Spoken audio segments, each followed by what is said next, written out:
I have chosen Jean-Paul Gaultier.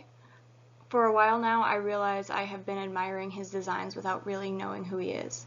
So I thought this presentation would be a good reason to research him and see more of what he has created.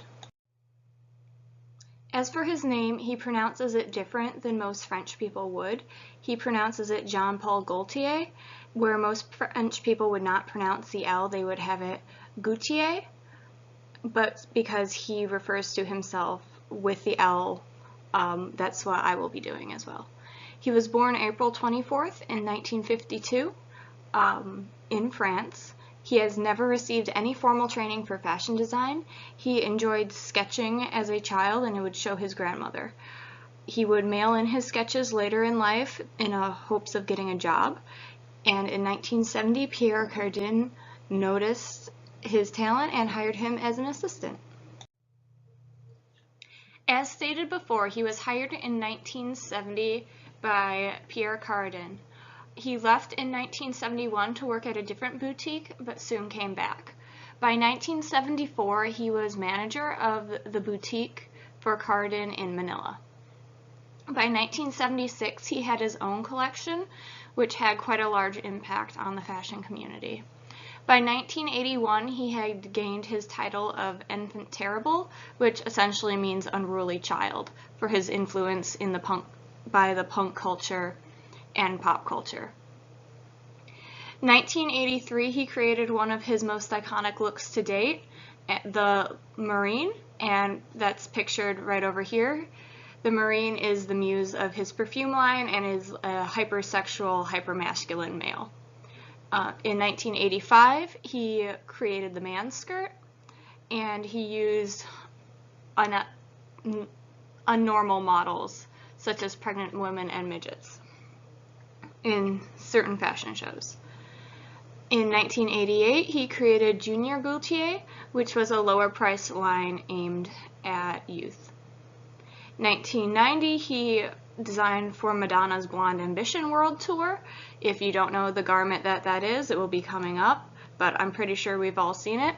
And how I found him was 1996's movie The Fifth Element. He designed the characters for that. And from 2003 to 2010, he was creative director at Hermes. On the left, you will see his 1985 man skirt. This was shocking back in 1985, but the trend of men in skirts has continued to today, and with people like Jaden Smith, the trend seems to be sticking now. In the center, you will see his Marine shirt.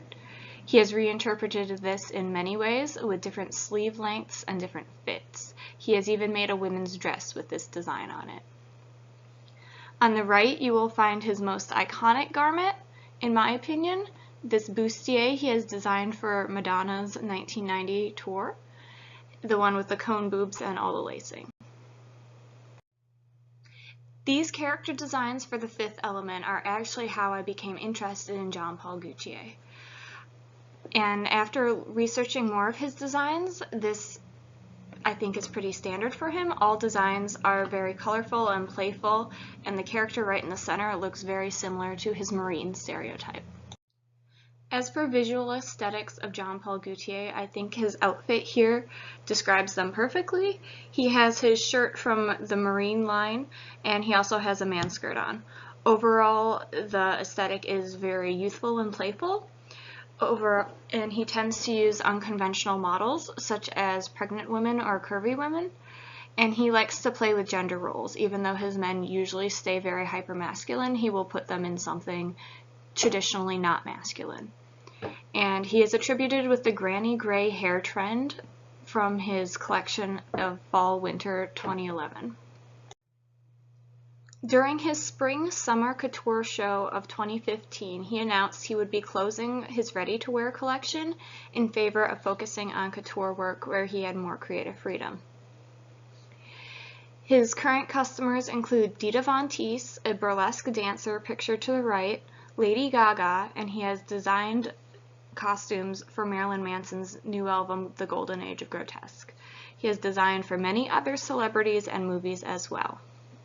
As for labels that he has, Jean Paul Gaultier was his ready-to-wear line, which has since been discontinued. Gaultier Paris is his couture collection. Jean Paul Gaultier and his eyewear collection are still being licensed by my understanding. As for retail formats, because he has discontinued his ready-to-wear line, he mainly makes his money off of licensing. He has his perfumes licensed with the Puig company, and his 3 signatures are 2 women's scents and 1 male. The women's scents are Scandal, Classique, and his men's scent is Le Male, which in 2012 topped European sales charts and did very well in the US as well, and continues to be one of the best-selling men's perfumes. His perfumes can be found at department stores such as Macy's, and he has also taken to designing wallpaper. As a punk child of the 70s, he has always enjoyed pop culture. From 1993 to 1997, he co-hosted the late-night TV show Eurotrash, which was similar to the club kids scene that was happening at the time. In the late 80s, he had a short venture into music and has created a music video called How to Do That, which is a electronic repetitive dance beat that showcases many of his styles. Currently, he is focused on couture clothing and has been dressing a couple plus-size celebrities and is one of the leaders in doing plus-size couture work. He is active on Instagram, Twitter, and Facebook,